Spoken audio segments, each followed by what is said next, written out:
And we are live with me, Danny Parsons. And me, Blaine Conway. But this is a bit of a weird one, you know.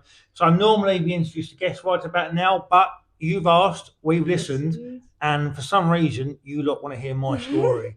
So that's what this podcast is going to be. It's going to be about myself. Danny's going to ask me questions. I should be hosting this. Yeah, I know. And I'll tell you what. So a couple of people have messaged me a few questions. We'll go through them as we go through the pod. Right. One of the questions someone asked me was, why do you want to give your story out there? Mm-hmm.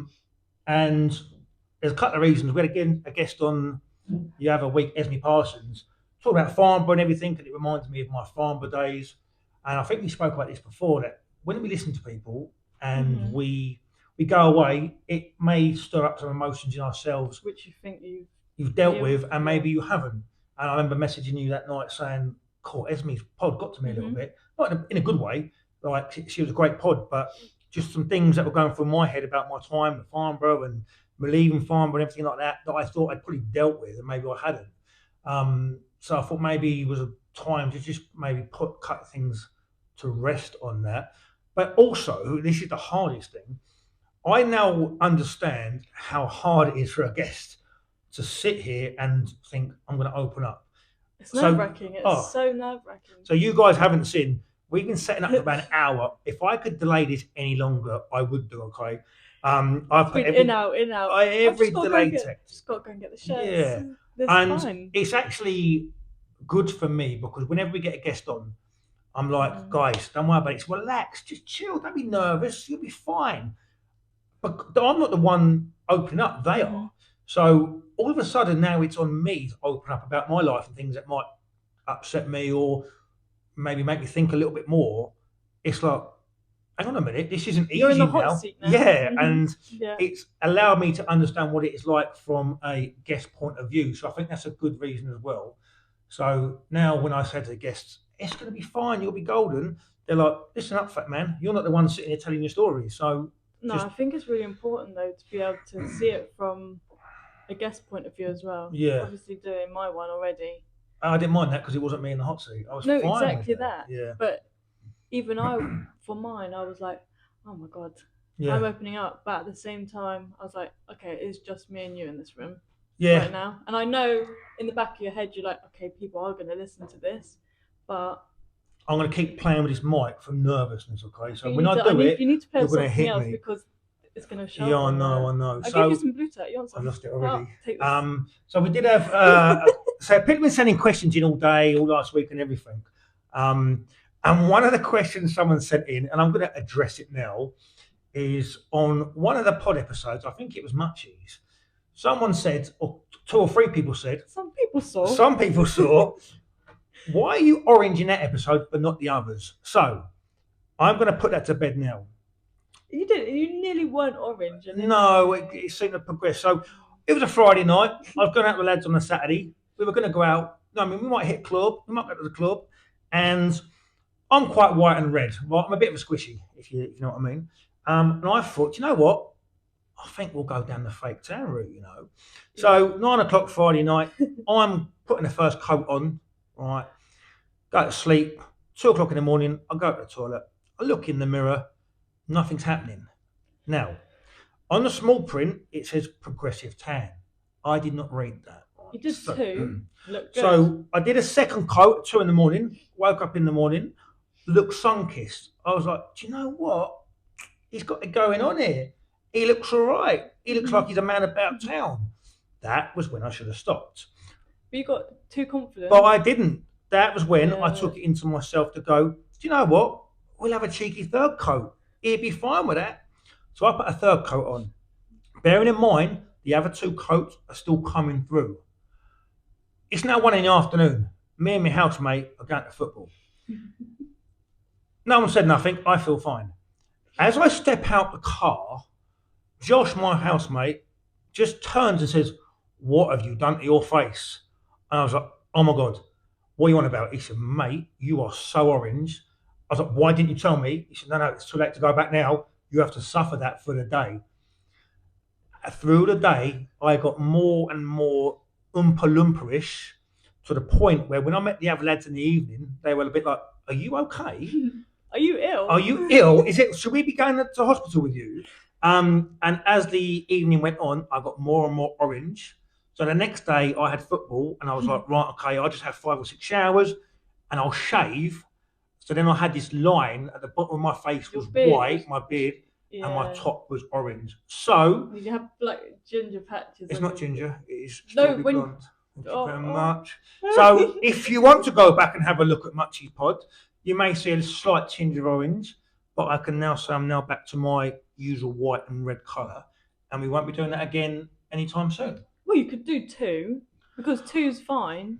I'm just not a tan man. No, but it didn't look bad. It looked like it'd been... Clip that, put that on socials. Right, okay. So we've just, for anyone who's wondering, I'm glad we cleared that up. But I do have a debate, though, that I want to bring up. Go on. He does not know about this. I don't know about this. But we've got to settle it, because this is a debate between us that has been going on for ages. Go on. Are brownies cakes? Of course they are. No, they're not. Brownie is a cake. It's squishy. It's chocolate. Whoever's listening and watching, are brownies cakes? 100%. No. They are a cake, right? How was brownies a cake? If a cake is sponge, it's got a sponge on it at the bottom. Nope. Brownies do not have sponge. I find it down the cake aisle. It is a cake. It's not a cake. Okay, what's a Jaffa cake is not a biscuit. It's cake. Would you class that as a cake? I would class it as a cake. If you guys are listening, or you should be, if you want to side with me, tell him it's a cake. If you want to listen to Posh Spice over here, right, say it's a brownie, but it's a cake. So we'll go by what these people say, and we'll go for that. Brownie is a brownie, and no, I'm not it's its own thing. I'm going to get a new co-host if this keeps on. Right, right, guys, you settle that. Is a brownie a cake, which it is, or is it a brownie? Brownie is a brownie, and it's not its own thing. It is its own thing. Right, so let's do this. This is your pod. This is my pod. This is your. Where are we starting? What do you want to hear? What do you want to know? Listen, let's just go back to football. Yeah, where did your coaching start? I suppose the main part, I was coaching up in Toaster men's for a bit, but the main part of coming was when I come to coach at Farnborough Development Team. Must have been 2023, I think. But I didn't actually want to do it. People probably don't know this. Dan, very, very best mate of mine, Dan Dalloway, he messaged saying, oh, mate, I've got a job coming up. So I'm going to be Fleet Under-18s or Farnborough Women's Team Development. Are you interested? Mm-hmm. And I was going through a lot at the time that we'll come into the second half. And I was like, no, mate, I'm good, thank you. And then he asked again, he's still not interested. And I was like, no, mate, I don't, if I'm honest. And then he got the women's job. And I was just coming off the back of something I was trying to deal with. And I thought it might be a good distraction. So he asked me for a third time. And I was like, okay. Third time lucky, yeah. Let's give it a go. And I turned up, watched the training session. No, I didn't watch the training session, I watched the game. And it was the first team with a few development players playing. Mm-hmm. And instantly I was like, this is all right, you know. So it sort of grew from there. And then there was a few pre-season friendlies at Farnborough with a mix and match team. And then we took our own team over to, I think it was Hersham away. And we had some players playing for us, like Ellie Staddy was playing. Mm-hmm. We had Esme Parsons playing for us. Then we had our own players, Mel Bale. I think Claire Bradley was playing at the time. And that was the moment I was like, yeah, this is all right, you know. So... Is it because a change from going from men's to women's, was it a bit of, this could be a bit completely different? It was completely different. In a minute, I'll say how it was different. But also, what I was trying to deal with at the time, I think it gave me an outlet. A distraction is not the right word because it was more than that. It became a passion that I didn't realise was in me. And it uncovered something you didn't know you had in you. And and it was really, really good. And then when we were building up to the first game of the season, we played Romsey at home. And there was no glitz and glamour to this. This was a school field, no changing rooms, like park benches for seats. It was proper grassroots. And we won 2-0. I remember Layla Johnson, who's played for Ash still now. Well, she's not playing, she's pregnant at the moment, but she scored the first goal. And I remember just going, wow, this is brilliant. And that kind of just got bigger and bigger. And as each game come along, it become another challenge. Mm-hmm. But also part of it was adapting from men's to women's. Mm-hmm. It was because you got different style of play, yeah, different tactics. Just obviously a lot of people go on saying football is the same sport, but it's the same aspect, yeah, but it's different men and women massively. And I'm now in my third season in women's football management, and I'm still a newbie to this. I'm still learning about myself, about the players, about how to manage women. And I would say this season is where I'm furthest on in my development of how to manage women. Because, excuse me, when you're managing men, it's a lot faster paced. Training's usually, again, it depends what level you're coming in. We were in Hampshire Div 6, we were a new team, but we were a good team. But you were coming in with players who were just coming into the game, whereas a lot of the time when you're coaching men, they've got a very good understanding of tactical ability and how they want to be. And also, like, the way you speak to the players it's massive. Is completely different. It is huge. Men's football and women's football. Yeah, and adapting to that as well. And I think even now I still try and because you've got it right one season, it doesn't mean you get it right next season because you get a new player coming in. I've said this before, maybe on the pod, I don't know. If you've got 20 players, you need to be 20 different managers to these players. You've got so many hats to be wearing. Oh, Jesus, it's so hard. And you've got to be so careful in any management that you say the right thing, or you try not. You haven't got to say the right thing, but you want to make sure you get your message across what you're trying to say. Because if you don't get it across the first time and it goes a little bit wrong, you're like, yeah, you stop. Might not listen to you. Yeah. So it was adapting to the women's game, and it took a good season and a half to 2 seasons to get to where I think I've got an adaptation of how to manage women. At work, I manage men. So again, I'm around a male environment. Growing up in football, it was always a male environment. So coming into a women's game, did I think it'd be easier? Probably. Is it easier? No, it's not at all. It's not easier managing women. No, it's not. Jesus Christ. It's probably harder. But then it comes with its own challenges. If you've got a training session, 9 times, it's not a generalisation, this is an opinion. Men are going to come to training. And if they've got kids, Mrs. looks after the kids, men come to training. If women have got training, if they're single parents, 9 times out of 10, they've got the kids. Or the fella's got to work late, so I can't come because of the kids. Or the fella says, I can't come because he's tired, so I've got to look after the kids. So there's a lot of that challenges around women's management as well. But again, it's understanding the emotional side of the women's game as well. If you want to tell someone you want more from them, it's how you say that, because you're trying to give something constructive. You can't say, like in a male change room, that was shit. You can't be doing that. And no, you shouldn't be doing it in the men's, to be fair, but it's a way, unfortunately, it's a culture and a way of life in men's football. You kind of get straight to the point. With women, you've got to be a bit more respectful. And unfortunately, it shouldn't be like you should be respectful to a men's game and the women's game, but that's the way it is. So yeah, learning at Farnborough was very much key. And I think Dan's not here to say it, but we will get down on the pod sometime. He will say we got a lot of things right, but we also know we got a lot of things wrong. And it takes a lot to be able to say that. Oh, there'll be things in the pod maybe later on that we'll talk about that.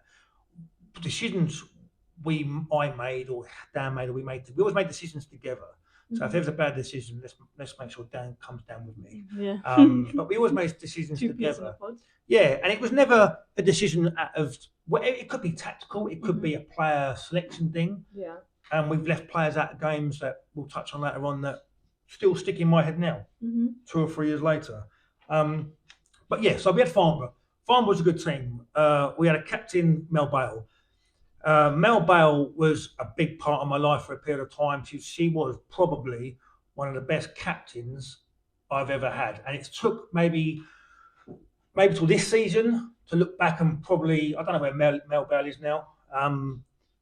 But as a captain, she was phenomenal. She gave everything. She kept the group together.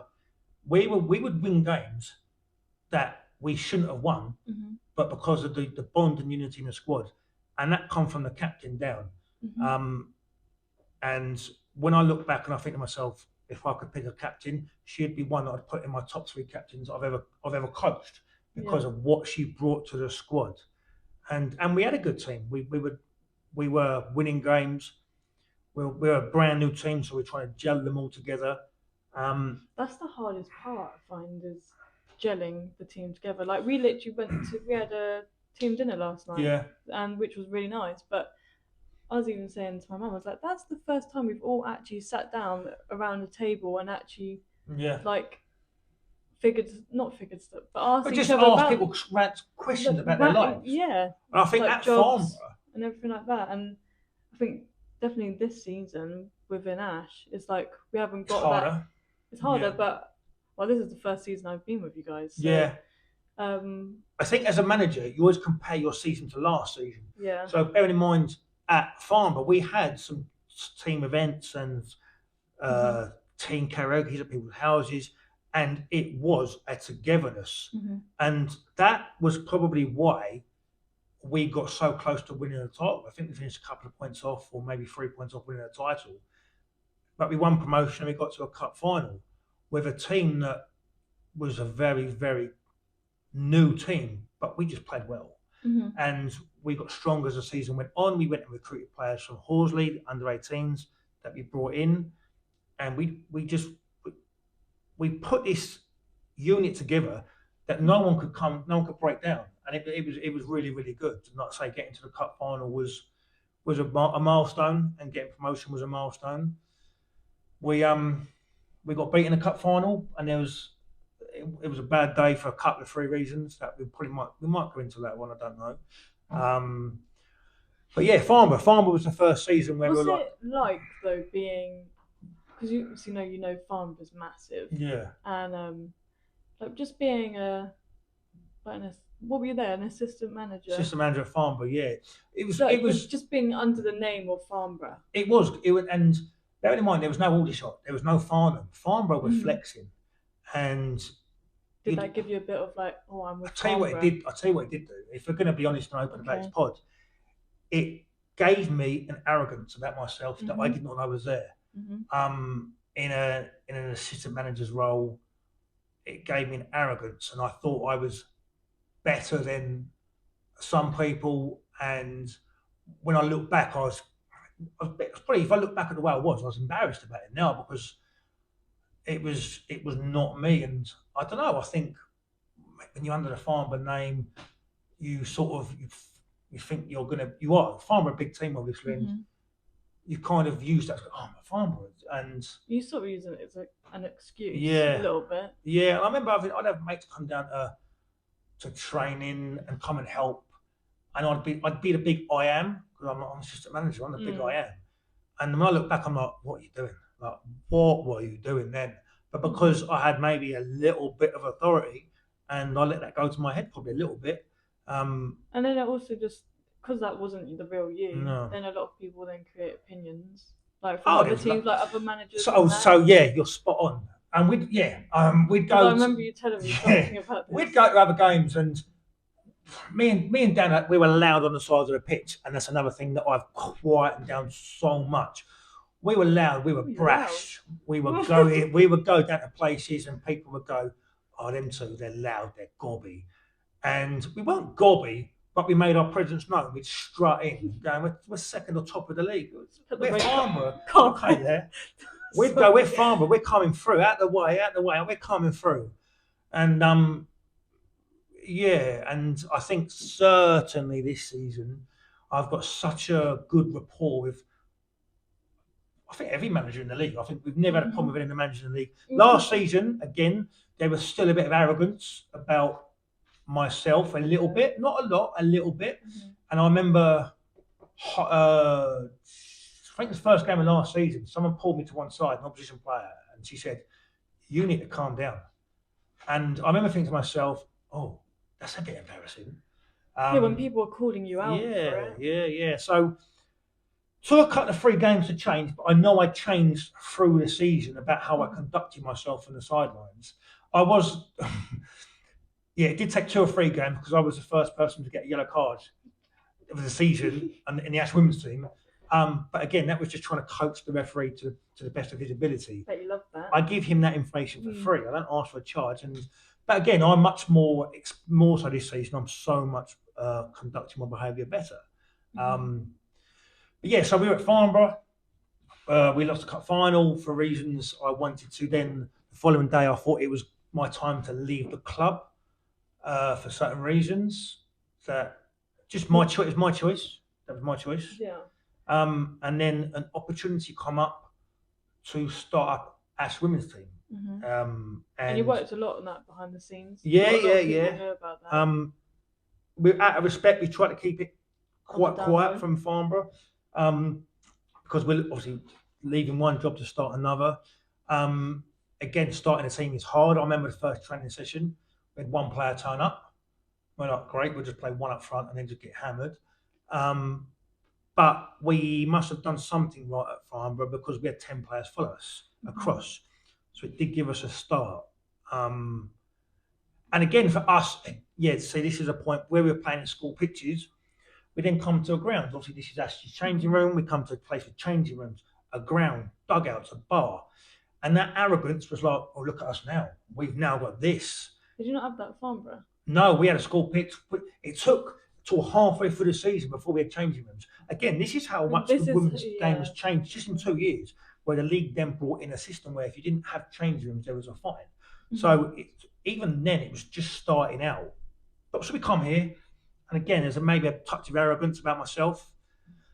And we were winning. And when we were winning, it does give you a confidence that you must check yourself. Because then you can keep going. Yeah, massively. But even like just the success off the back of Farnborough, and then the success off the back of the first season of Ash. Like, and obviously this season's not that much successful. Not the greatest of success, but has success changed? Like, not always winning. How has it changed from a viewpoint from yourself? Is it now like just getting a team that gets along, like building that? Is that successful to you? Or what I've found, and I've learned that this season, first season from Promotion Cup final. Last season, runners-up medals, we lost to Fulham in a cup semi-final. This season, we're struggling. And that has been a real reality check for myself to go, you're not everything you think you are. If one, you haven't got the players, and two, you need to. We lost, I think, one league game last season. I think it was one league game last season. Saying is like, we're not used to losing. No, but does success look different now this massively season? So for me, obviously, Dan left when this goes out mid-January. Dan left in November time, and that was a quick change around from going from assistant to manager. And if we're going to be honest about how successful this season is, make sure they're still alive. The success now is the fact that we still have a women's team. Me and Dan spoke about it at length for so long. The lights were so close to going out. One Tuesday night, I remember me driving back saying, Dan, I think we're done, mate. I don't think we can continue like this. And we was a half hour away from pulling the plug on the women's team and going, we can't continue. So we're going through a little bit of a high patch at the moment with defeats. But you're there, you know. You're the one that's scoring. But on the game just gone, Molesey, we had 13 players. There were other games, we had 9, no subs. Yeah, and a 9v9. Yeah, 9v9, get a jersey with 9 players. But so when I took over the role of Ash manager, it was a decision that I had to really think about, because me and Dan always said we'd go together if we left. It wasn't something you just went like this. But I also believed that possibly starting this podcast will give us an opportunity to meet more people and maybe bring players in. And I thought, let's see how we go on for a couple of weeks and see how we go. And off the back of this podcast, we brought in Morgan Palmer, one of the great goalkeepers of the area. Next day, I managed to bring in 2 players from Guildford Saints, I beg your pardon, to bring them in as well. So straight away, we're getting the numbers up. So my first challenge, I took over a sinking ship, and it was sinking bad. It was. Yeah, we don't want to sugarcoat it. No, it was. It was no, we can't sugarcoat it. And one of the players messaged me today saying it wasn't butterflies and roses.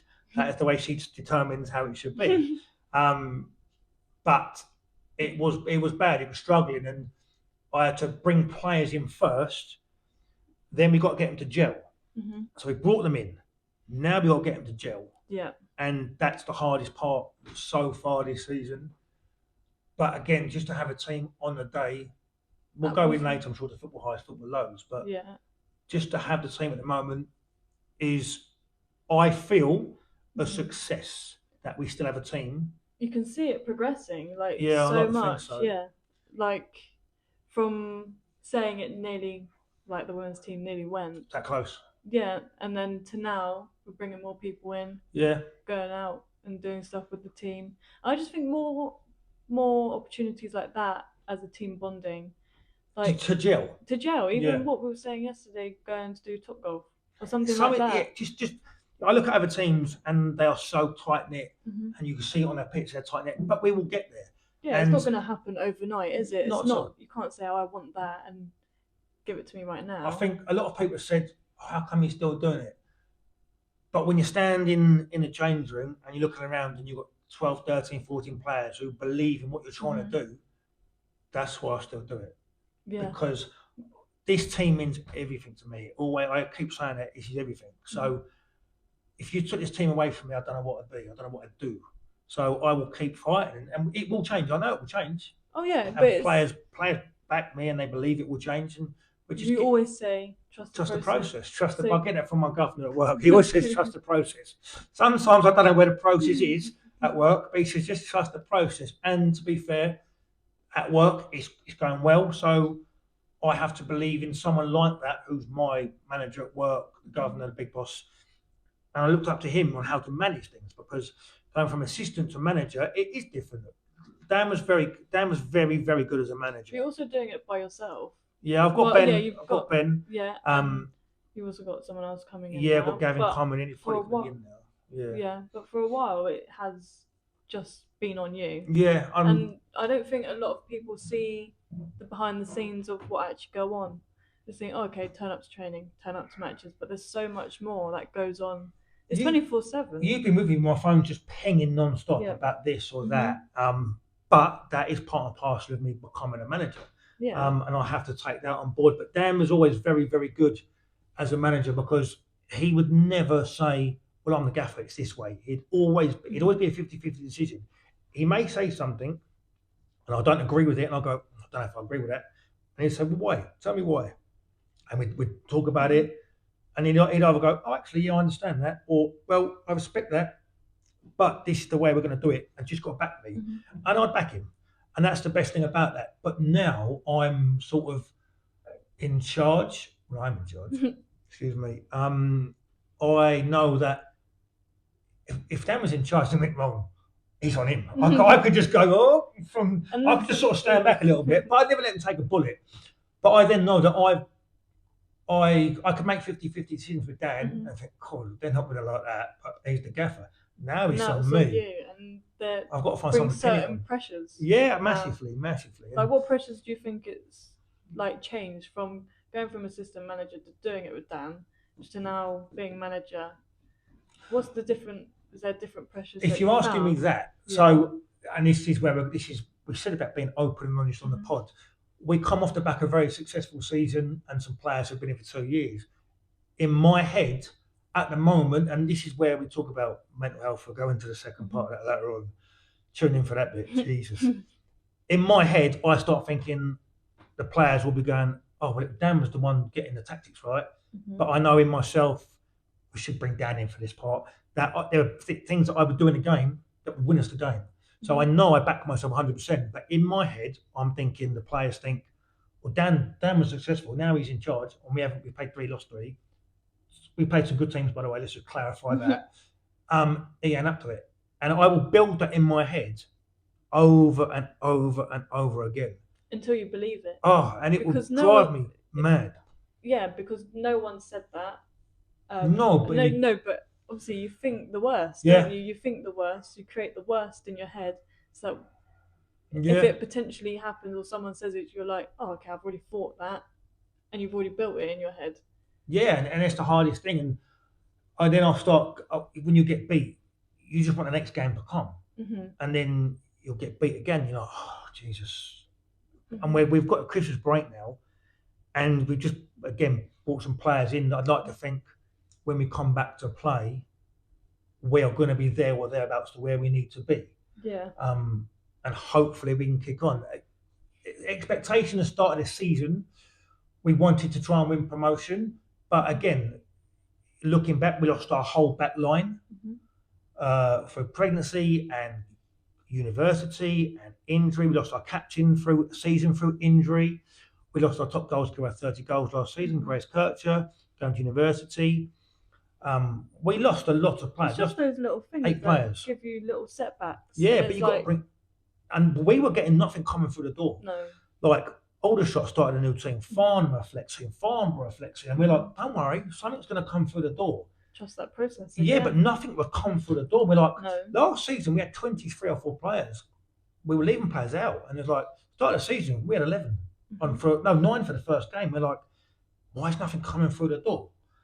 So again, but that's part and parcel of just trying to challenge yourself as a manager. You know, and is there like one key point that obviously you keep telling yourself, of like what you do, why you do it?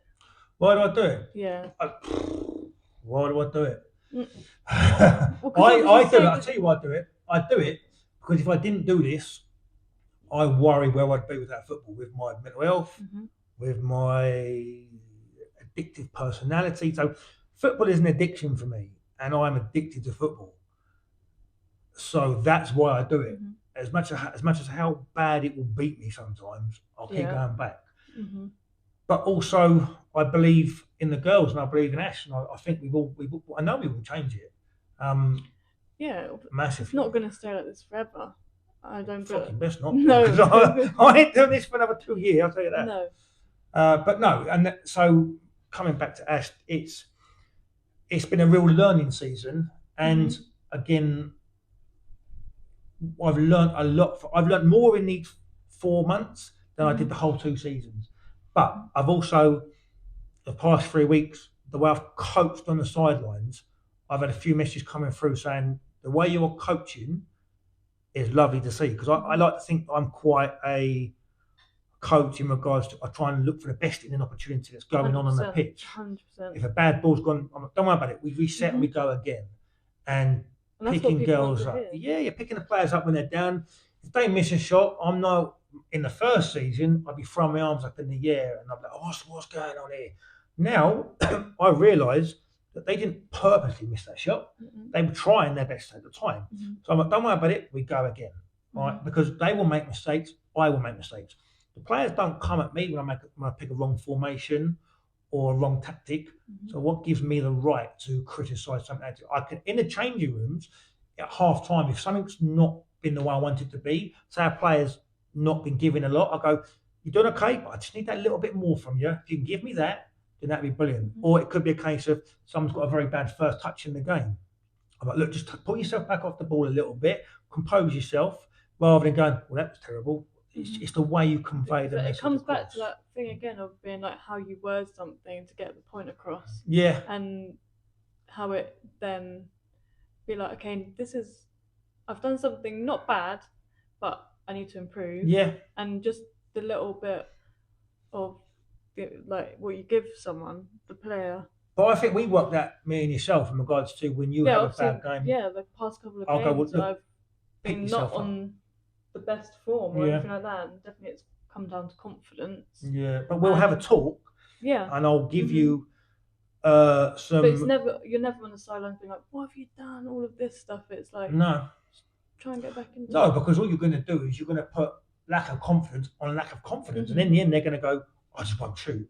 Do you know what I mean? I'm one of these people in life, if I get something wrong and someone pounds me with it, it's like kicking a puppy. I'm like, oh. So I learned from that, Yeah. So to answer your question, that's how I got into women's football. I know I've rambled a bit on there, but it was. I really enjoy it. I do enjoy it. But like I say, if you take this away from me, I don't know what I'd be doing because this is a real passion of mine. Listen, that would be the first part. Yeah, we'll end that, and then we'll come back for the second part. We'll come back for the second part, and we'll go into mental health addiction, and any other things I've managed to challenge myself in life. Tune in, second half, guys. Second part. Right, welcome back for part 2 of the podcast, and we're going to get into like the mental health side of stuff, things you struggled with in the past. Okay. So obviously in the first part we're saying how football can be a good outlet for yourself and a good escape, but it can also not be one of the greatest escapes for yourself. No, it does test you, but this has been an escape for me. I think at the start of the episode I said to you about I was coming off the back of an addiction and alcohol and anything that would probably mess my life up, if I'm honest with you. And so when Dan asked me a couple of times, I wasn't at the right time to come in because I was in a real low point. I've always suffered from depression, and I've had issues with mental health and things in the past that just really have just sort of tested me. I used to use alcohol and substances to, I suppose, to feel nothing, if that makes sense. Not to be high, noise. Not to be low, just to numb yourself, if I'm honest with you. But yeah, and you have a lot of stuff going on in your head, so could it also be to cancel out some of that noise? Oh, my head just doesn't stop. My head, people who know me know I am 100 miles an hour. Even one of my challenges of doing a podcast was to talk slowly. I like to think it took me 4 or 5 episodes to get to that point. But I'm always 100 miles an hour, and that's and that has been the same with anything I do. And if I was going out on a night out with the lads, if we were going out on a Friday night, I'd still be out Monday morning. I'd be out just pushing it to the limit the whole time, and I'd push my body to the limit massively. And how sometimes I think to myself, how are you still here? But I've always been like that. I've always been, not the whole go big or go home, because I'm not glorifying it, but I've always been the one, I never wanted something to end. I'd never want the night to end. If we was at a club and it was finishing at 2, I'd be like, I know a place open till 5. We'd go to till 5. It's just this. Oh yeah, because I didn't want to come down from a high or stop drinking or whatever, because I didn't want to come back to reality. I quite like that false happiness that I was creating, but all I was doing was borrowing tomorrow's happiness. Yeah. So then we'd be out at 5 a.m, and then the fellas would be going back to their partners because they knew they was in trouble, and I'd be going, well, I'll just go out myself. Then I'd push through to Saturday. Then I'd push through to Sunday, and then by Monday morning I'd just pass out wherever I'd pass out and deal with the consequences. And that went on for a long, long time with drink and other things. And it did mess my mental health up, and it was something that you always live with the repercussions of that. I'm happy to say that I don't go out and do any of that lifestyle now. Football did give me a real reason to channel something in life. And I've said before that football is my happy place. Yeah, it's bad, but that's life. But I have football on a Sunday, but then even sometimes it took me a long time to come away from that lifestyle. I've lost friends who I don't talk to anymore because I'm not part of that lifestyle. And that's fine. I don't mind that at all. If they want to carry on that's fine with them. But it's also having the strength and courage to be like, right, I don't want to be in this lifestyle anymore. Yeah, but you get triggers. You get triggers all the time. Yeah, of course, I'm not saying there isn't. Yeah. I'm saying that's when you have to work even harder. Yeah. Because one thing you would have gone to, you don't have. Yeah, it was a coping technique for something that you were masking because you didn't want to deal with stuff. And I think this is why I've done a couple of therapy sessions. I've never really done therapy. Now I'm deciding to do a therapy session live on camera to the fucking public. But maybe that's it. Maybe that's the way I deal with stuff, But there'll be triggers to the point now where there's still triggers, that I avoid. It could be silly things like going to a cash machine could trigger me. A song coming on the radio, a scene on the television program could trigger me to something. So I spend a lot of my time trying to avoid that. Whereas it's probably someone told me, don't try and avoid it, deal with it, and then move on. Yeah, but you also need to be able to deal with it in a good way. Not because obviously, so you don't want to do therapy. Not that you don't want to. Remember in my podcast saying how I went to therapy, but for some people it's not always something that. I think I used football as my therapy. I mean, there was people that were there for me a lot of time. Dan was there for me a lot. My boss at work, like Fraser, James at work, were very good for me. But yeah, there were times that over football did test me. I remember one of the biggest points was the cup final at Farnborough. We sort of alluded on it earlier on. I was going through something at the time that was hard to deal with, and for one reason or another, I did not want to be at that cup final, not one bit. And I remember going out to the pub for one drink on a Saturday afternoon, and it's mad because I know I can't go out for one drink. I know that. And I'd have mates that come in and have a couple of pints and go home. And I'd be like, what kind of superpower do you have to have 2 pints and then go home? If I'm going to a pub and I'm going to have a Coca-Cola or a Pepsi, because if I'm having a pint, I'm having 20 pints. And then I'm going somewhere else and having another 10. And then I'm going to be out for 2 or 3 days. But even just making that change now, being like, okay, I'm not going to, I'll just have a Coke or something, like a Pepsi or a Sprite I remember going out to that on a Saturday. We went out. I was watching Chelsea Town. We just won the league, and I remember it. I think I'll have a couple of pints. I'll be fine. I'll be good. And I remember it being 4 a.m. I was still awake, still drinking, still doing stupid things. And I remember being 7 a.m. thinking, I can't. What have I done? And then I'd been in bed all night. I was up all night because I didn't want to face the cup final. And I remember when it hammered down. I remember thinking to myself, that cup final won't be on. Brilliant. I remember get called off from it got called because of the rain. Yeah, and I'm thinking, brilliant. I haven't got to deal with that cup final.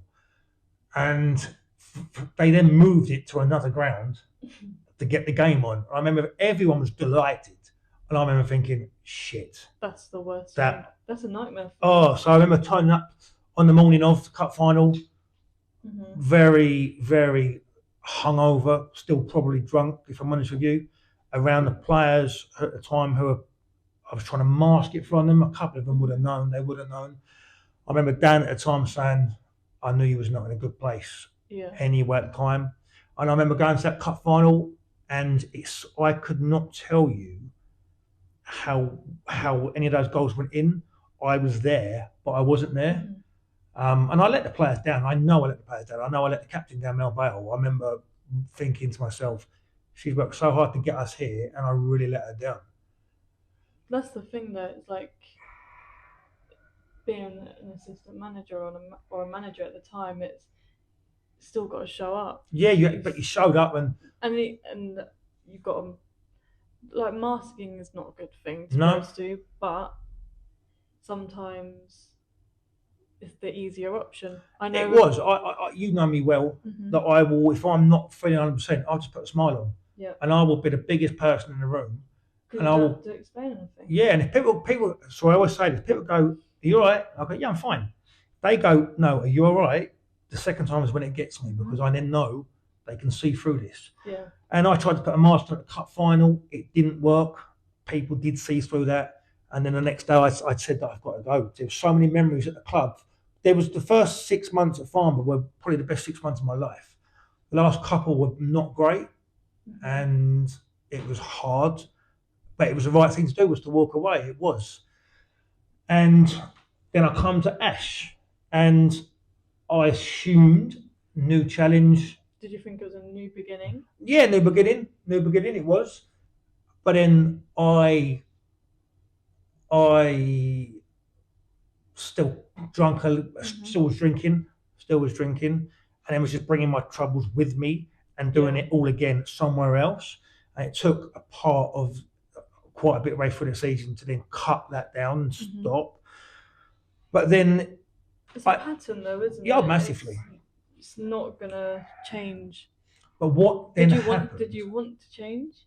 I wanted to change. There were times in my life before Farnborough when I'd be awake for 100 hours, no problem at all. That's mental. Just hallucinating, just crying my eyes out, praying to someone to get me out of this hole. That was the hardest part, and it was a cry for help. But then I was also a person that if you helped me, I would accept that help, and then a month later I'd do it again. Because I'd be like, oh, yeah, but they'd be there for me again. And I would abuse the support that people would offer me to the point where they'd be like, I can't deal with you no more. And it took so many times for people to turn their back on me for me to realise I've just messed that up. And then when you realise you've messed it up, it's not going back. That's what I'm saying. You that's the moment that you realise, you go, oh, I've just messed up all those other chances. Yeah, massively.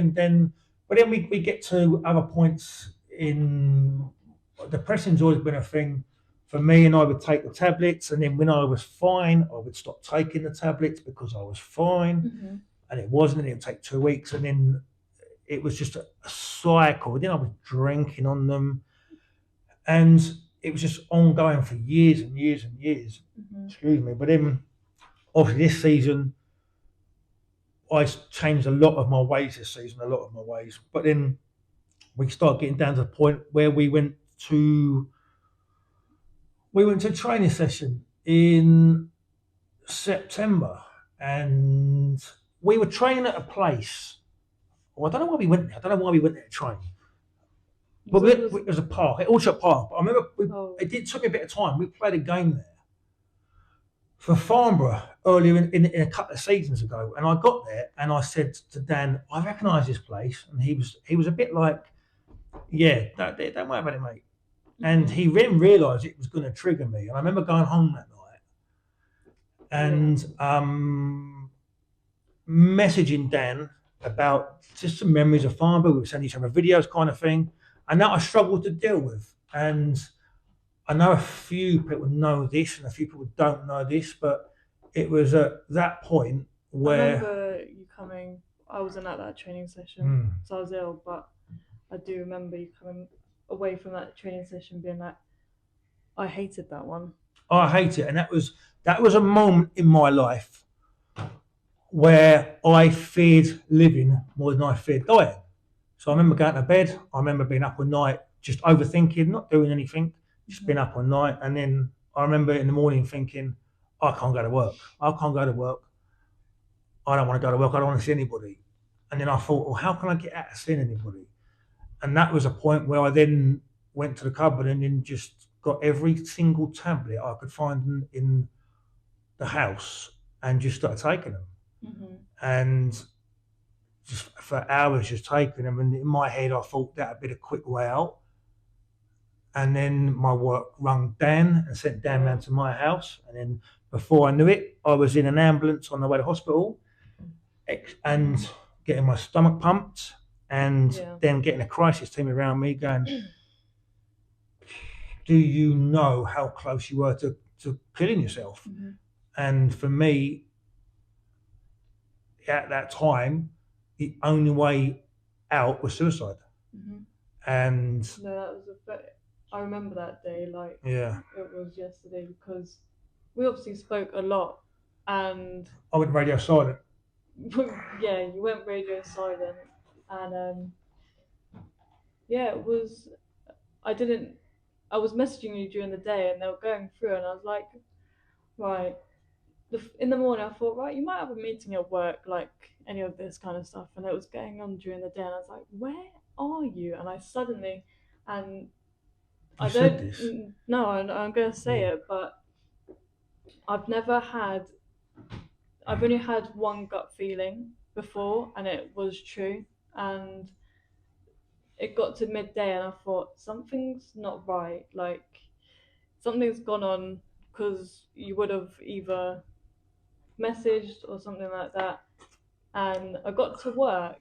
Well, this gut feeling had been like building all day, and I was like, I can't even get through to you, so I don't know where you are in the world right now. But I was hoping that maybe I'd get a sign of life, maybe. No pun intended. No pun intended. I didn't mean that, but like, it was building. I just had this gut feeling something was bad, something's gone on, and the gut feeling was you've done something, you're in the hospital, and then suddenly I was at work, and that was when you obviously got your phone back and everything, and they took me in. They took me in. They pumped my stomach, and I was so tired.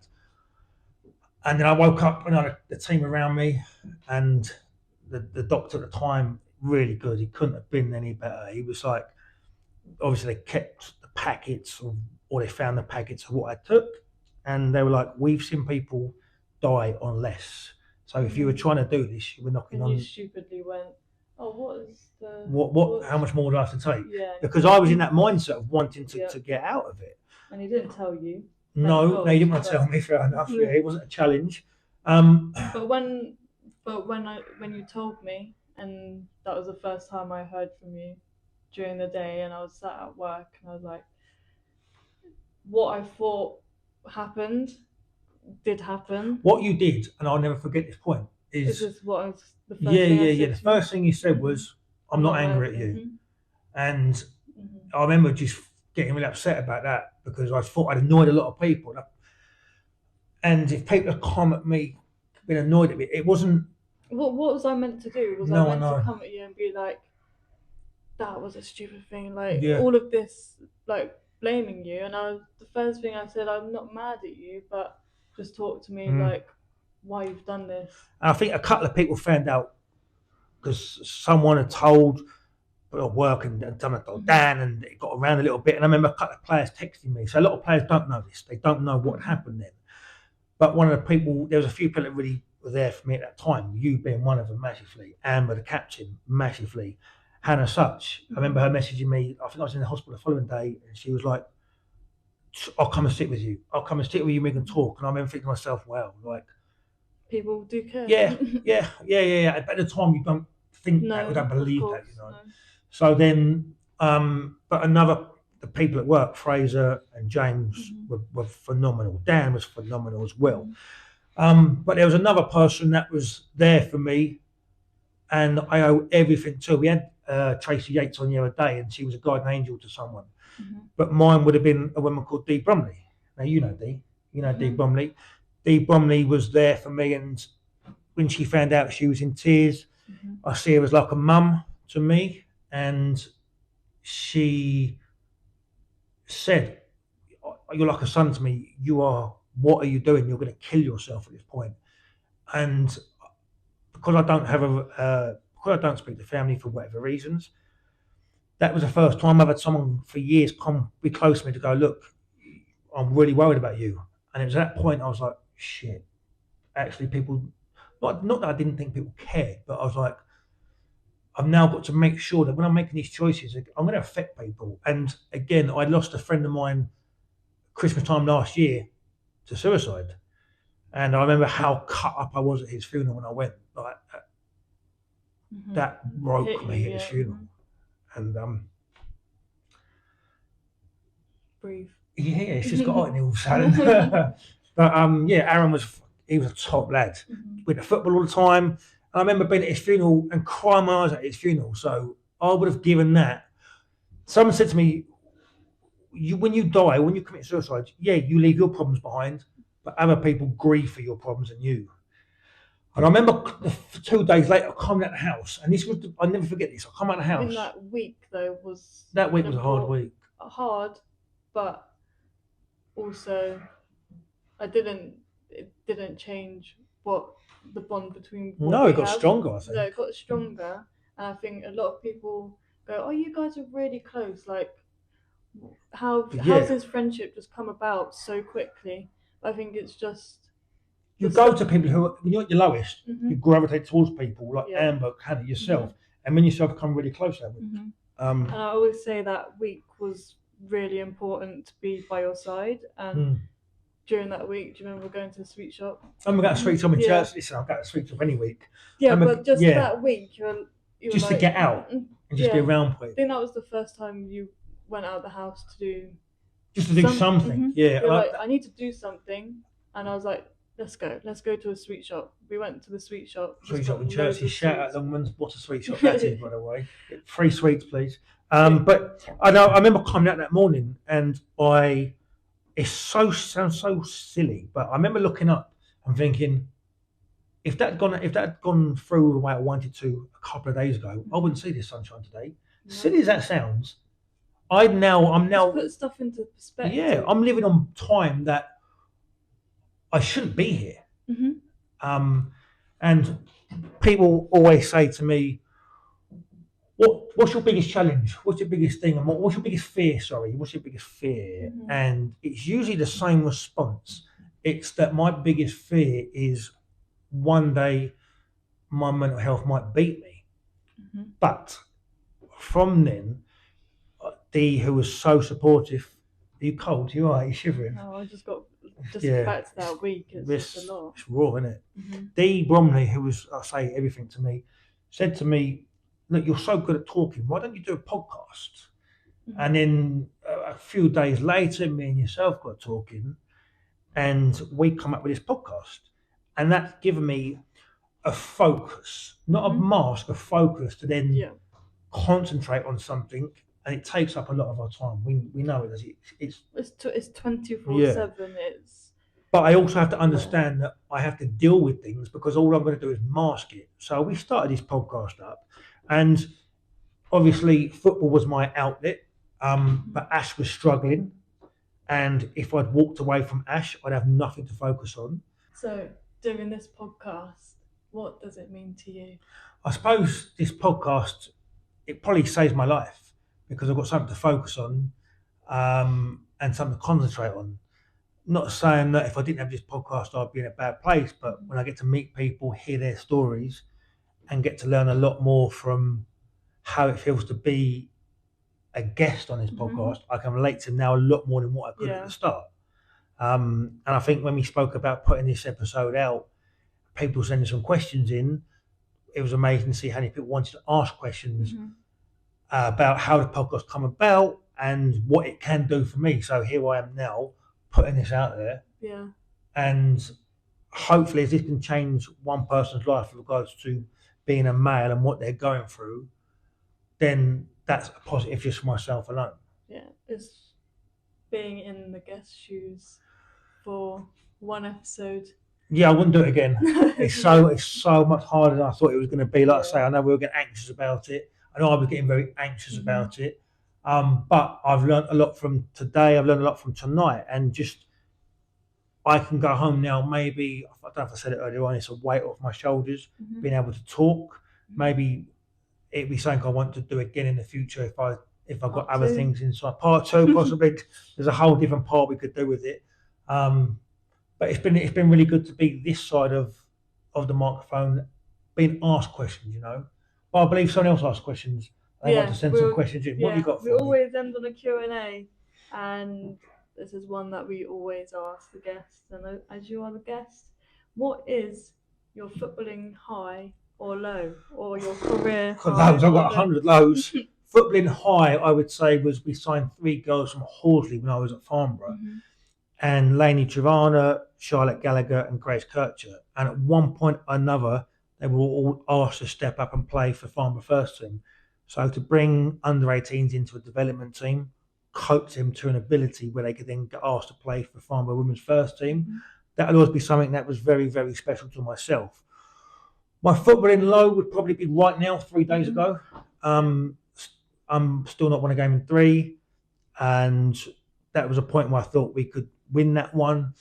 Unfortunately, we were missing a couple of players for whatever reason a couple of days before, so we had to change the whole formation of the squad, and we just didn't get to where we wanted to be. So that, at the moment, is probably my footballing low. I'd like to think it won't keep being my footling though, and we will come back next as we cross into the second half of the season and get that result that we want. I do believe it will come. It will come. Yeah.